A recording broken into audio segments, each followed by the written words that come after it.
Stan, you're quoted in an article that came out this morning saying, in part, that members of Code, you've had some conversations about what good looks like when it comes to digital ecosystems. What is the good? What's the consensus you've come to? I think the good is the choice for the consumer in the end, and having open ecosystems that are interoperable for messaging, for everything around our ecosystem and digital lives is better, and we have more choice. Right now, it's very hard for a consumer to change from one mobile ecosystem to the other, and that group is part of the discussion and part of the answer to change that in the future with a legislator of the European Commission. All right, so I want to kind of dig into this for a minute. So the DMA mandates, the Digital Markets Act, the gatekeepers, these are tech giants that control access to their platform.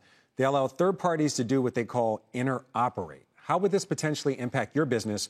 And just for clarity, are you the third party or are you the gatekeeper in this situation? So in that situation, I'm not a gatekeeper. In the coalition, we have gatekeepers and non-gatekeepers. My company is manufacturing headsets like the one you have behind you. We make a VR and AR headset. But the goal of all that with the DMA is to make sure that we all have the choice. So to answer your question, in that capacity, the interoperability is about having something that can be used between iMessage and Android phones, for example.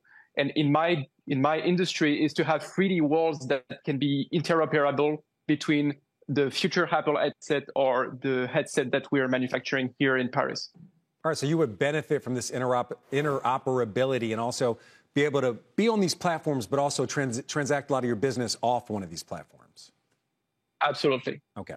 I got to ask you, what is the end game? Because as you mentioned, you're partnered with some of the gatekeepers, a lot of tech giants, and there's other smaller companies like yours. What's the overall goal and what's the benefit for your business? And then what's the benefit for the consumer?